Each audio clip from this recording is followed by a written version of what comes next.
First question. ABC start a business by investing 25,000, 30,000 and 40,000 respectively. At the end of the year, they earn a total profit 38,000. Find the share of the C in the profit. अब यहाँ पे हम second concept use करेंगे यहाँ पे कि investment different है but time same है. अगर टाइम सेम है ओके एंड इन्वेस्टमेंट डिफरेंट है A, B और C, तो जो इन्वेस्टमेंट की रेशो होगी वही प्रॉफिट की रेशो होगी.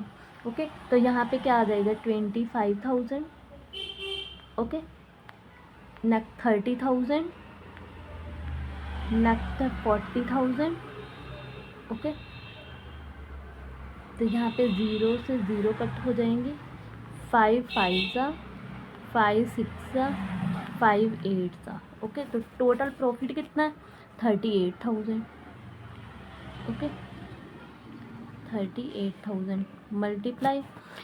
अभी सी का प्रॉफिट फाइंड आउट करना है तो 8 बाई 8 6 14 एंड 5 19 19 2 सा 2000 ओके. तो यहाँ पे कितना आंसर आ जाएगा हमारा 16,000 okay.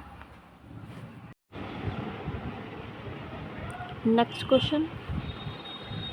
X and Y enter into partnership. X invest 6,000 for 10 months and Y invest 5,000 for the 6 months. If Y's share is 2,700, then find the total profit at the end of the year. Okay. सबसे पहले 2 partners हैं X और Y. X ने invest किए 6,000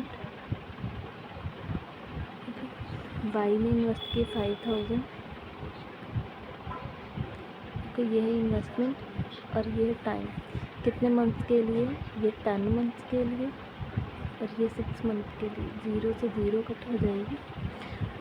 तो यहाँ पे profit की रेशो क्या आएगी 10 इंटू 6 16 6 इंटू 5 30 0 से 0 कैंसिल. तो यहाँ पे 3 2 से 2 रेशो बनना पड़ेगा ओके. ये प्रॉफिट की रेशो होगी okay. If Y's share is 2,700, Y का शेयर यहाँ पे 1 है. 1 की value 2,700 okay. Then find the total profit at the end of the year. तो 2 एंड 1 कितना हो गया 3 मल्टीप्लाई 2,700 बिकॉज यहाँ पे 1 की वैल्यू 2,700 है ओके. तो यहाँ पे आंसर आ जाएगा 8,100 ओके. ये हमारा आंसर हो. Next question. P and Q started a business with the initial investments in the ratio 4:5 okay. P and Q 2 partners हैं इसकी रेशो 4 और इसकी 5 4:5 हो गया. Next after 4 months P add 1/4 of his investment. मतलब कि ये 4 मंथ्स तक रहेगा okay. Then while Q withdraw 2/5 his investment. मतलब कि ये भी 4 मंथ तक रहेगी इतनी इन्वेस्टमेंट ओके. और उसके बाद P ने 1/4 ऐड किया. मतलब कि स्टार्टिंग में अगर 4 है तो इसका 1/4 कितना हो जाएगा 1 हो जाएगा ओके. 1 तो पहले 4 थी तो अब कितनी हो गई 5 ओके. नेक्स्ट Q ने विड्रॉ किए 2/5 ओके. तो पहले 5 थी ओके. तो अब 2/5 विड्रॉ कर ली तो कितनी रहेगी 3/5 रहेगी ओके. तो कितना रह गया 3. पहले 5 थी अब 3 रहेगी. If the total annual profit is 11,200 means कि कंप्लीट ईयर की बात हो रही है. Multiply 8 and multiply 8 okay. तो यहाँ पे क्या आएगा प्रॉफिट की रेशो. ये इन्वेस्टमेंट है एंड टाइम है, इन्वेस्टमेंट है एंड टाइम है और यहाँ पे प्रॉफिट की रेशो आएगी 4 into 4 16 okay. 8 into 5 40 and 16 56 okay. 56 ratio. 5 into 4 20 8 into 3 24 ये आ गया 44 तो यहाँ पे आ जाएगा 4 से कट करेंगे तो 4 से 14, 4 से 11। ओके, तो ये प्रॉफिट की रेशो आ जाएगी। ओके, तो अब यहाँ पे टोटल प्रॉफिट है 11,200। ओके, इसमें पी का शेयर फाइंड आउट करना तो 14/25 आ जाएगा। Okay, 25 for the, okay, next again 25 for the, next 25 8। Okay, तो यहाँ पे आंसर क्या आ जाएगा 448 मल्टीप्लाई 14। अभी यहाँ पे क्लियर कर दो,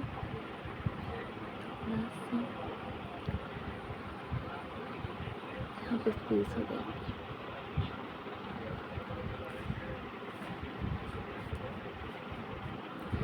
अभी 448 मल्टीप्लाई 14। ओके, मल्टीप्लाई 10 करेंगे तो 4480 आ जाएगा। मल्टीप्लाई 4 करेंगे तो 8 4 ज़ा 32 3 आ जाएगा। 4 4 ज़ा 16 एंड 3 19 1 एंड 4 4 ज़ा 16 एंड 1 17। तो यहाँ पे आंसर आ जाएगा 2 9 8 17 7 4 11 एंड 1 12। तो यहाँ पे आ जाएगा 6272। ये हमारा आंसर होगा। Next question, X starts a business by investing 6000। Okay, तो एक्स यहाँ पे राइट करेंगे, एक्स ने 6000 लगाया। Okay, next after 3 months Y joins her with the capital of this 8000। Y आया 8000 से। Okay, next another 3 months later Z joins with the 12,000। Okay, at the same time X withdraws 2000 from her investment। okay, अब अगर X जो है उसने 6000 से start किया तो उसके 3 months के बाद Y आया। ओके, तो Y ने उसके बाद कोई विड्रॉ नहीं किया तो Y 9 months के लिए आया। ओके, इसके 3 months लेटर जेड ने ज्वाइन किया 12,000 से, मतलब कि जेड जो 6 मंथ के बाद है तो ये 6 मंथ के लिए इन्वेस्ट करेगा। ओके, ये इन्वेस्टमेंट है और ये टाइम है। ओके, इनका तो यहाँ तक हुआ। अब एक्स है, एक्स ने जो है जब जेड ने ज्वाइन किया था 6 मंथ के बाद तब उसने 2000 विड्रॉ करवाया, तो ये पहले तो 6 मंथ तक रहेगा। ओके, और उसके बाद इसमें ऐड करेंगे, उसने 2000 विड्रॉ करवाया तो कितना रहेगा 4000। ओके, तो ये भी 6 मंथ्स के लिए रहा होगा। ओके, अब 0 से सारी 0 कट हो जाएंगे। ओके, 6 6 36 प्लस 6 4 24, तो ये कितना बन जाएगा 60। Okay, ratio 9 8 72, ratio 12 6 72। ओके, तो इसको 6 से कट करेंगे तो 12 आ जाएगा। ओके, 6 से कट करेंगे तो बट यहाँ पे आएगा ओके, यहाँ पे 10 आएगा। 6 से यहाँ पे कट करेंगे तो 12, तो यहाँ पे आ जाएगा ratio 5, ratio 6, ratio 6। Okay, if the profit at the end of the 1 year is 68,000। यहाँ पे प्रॉफिट है 68,000 का। Okay, what is Z share, Z का शेयर इंटू 6 बाई 6 6 12 and 5 17 होगा। ओके, 4 6 का कितना आ जाएगा 24,000। ये जेड का शेयर होगा। Next question, A and B invest in business in ratio 3:2. A ratio B, okay, 3:2. A is an active partner and gets 10% of the total profit as salary for managing the business. The remaining profit is divided in the ratio of their investments. Okay, if A receives the total 12,800, find the total profit earned from the business. Okay, अब total profit given नहीं है तो profit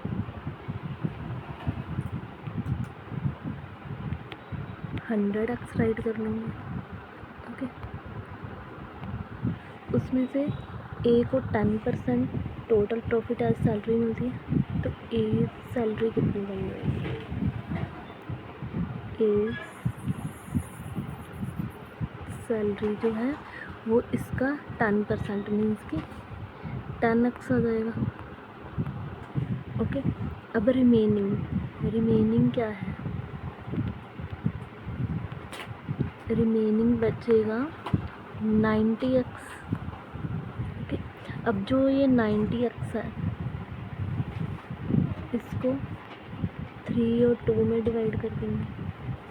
okay, ये A का और ये B का, ये क्या बन जाएगा? ये बन जाएगा 54, ये बन जाएगा 36, साथ में x राइट करेंगे. ओके, अब यहाँ पे लिखा है A रिसीव्स टोटल 12,800. A का शेयर कितना है? 54x. ओके, 54x और 10x जो उसकी सैलरी है, कितना बन गया? 64x. और इसकी वैल्यू क्या है? इसकी वैल्यू है 12,800. ओके, मीन्स x की वैल्यू कितनी आ गई? 200.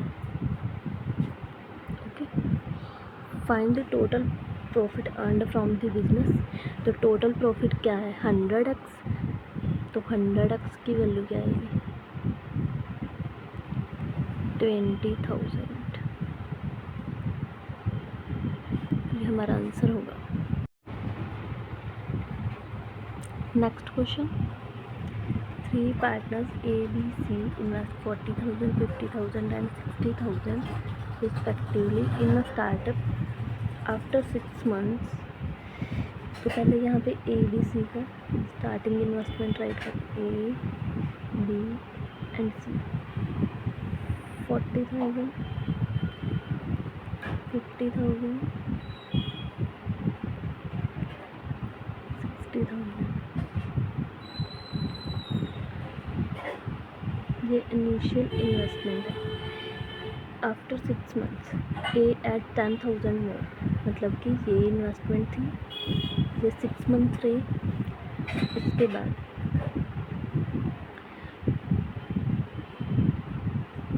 A eight 10,000 more. ओके, तो यहाँ पे 50,000 आ जाएगा. नेक्स्ट B विड्रॉज 10,000, तो यहाँ पे कितना रहेगा? 40,000. नेक्स्ट C इन्वेस्ट 20,000 मोर.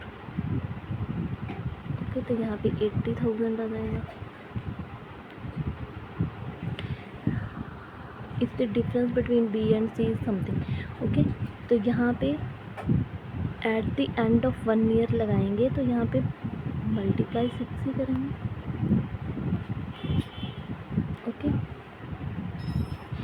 तो यहाँ पे ये जो सबको हम कट कर सकते हैं 6 को, बिकॉज यहाँ पे टाइम मेंशन, चाहे यहाँ पे 2 इयर्स हो चाहे 1 ईयर हो. ओके, तो यहाँ पे 0 भी कट करते हैं, सारे 0. Okay, 4 6 24 and 6 5 30. ये कि बन जाएगा 54.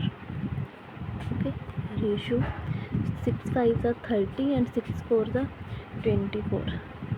ये भी बन जाएगा 30 24, 54 बन जाएगा। Next 6 6 36, 8 6 48, okay 84। तो 3 से कट करेंगे, 3 से कट करेंगे तो यहाँ पे आ जाएगा 18 एंड 28, ओके 2 से कट करेंगे तो 9 9 14 आ जाएगा। यहाँ पे 9 9 एंड 14, ओके। नेक्स्ट है डिफरेंस बिटवीन बी एंड सी 25। ये बी है और ये सी है। यहाँ पे 5 की वैल्यू, यहाँ पे 5x की वैल्यू है वो 25,000 है।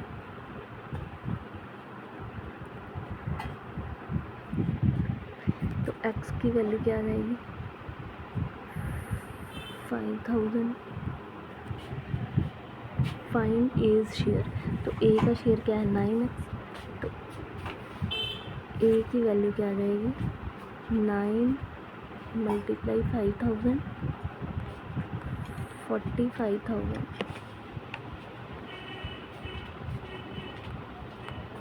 ये हमारा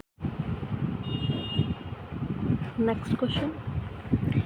A and B enter into partnership. A invest 15,000 and manage the business, and B invest 25,000 and is a sleeping partner. Means A active partner है, okay? A ने कितने इन्वेस्ट किए 15,000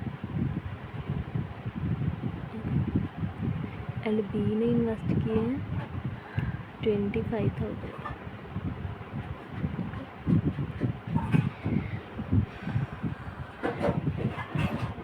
नेक्स्ट है being the active partner, A receives 10% of profit as a salary and the rest is divided in the ratio of their investment.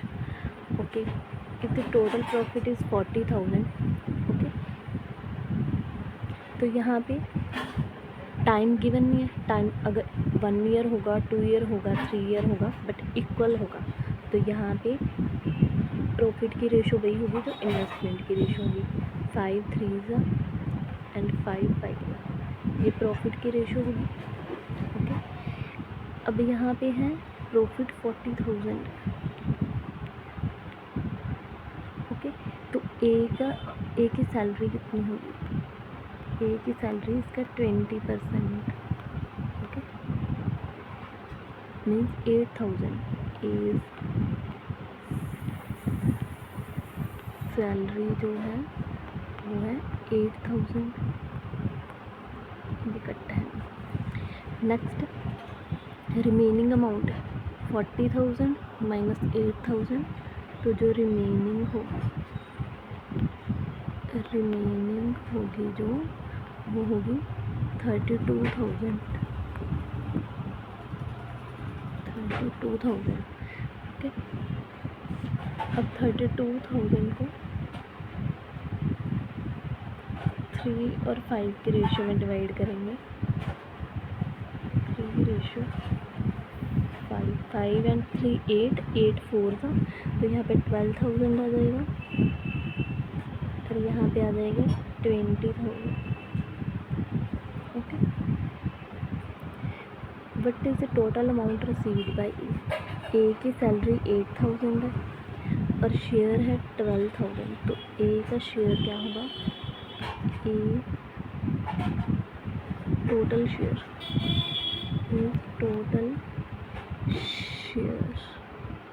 ये होगा 12,000 plus 8,000, तो यहाँ answer आ जाएगा 20,000।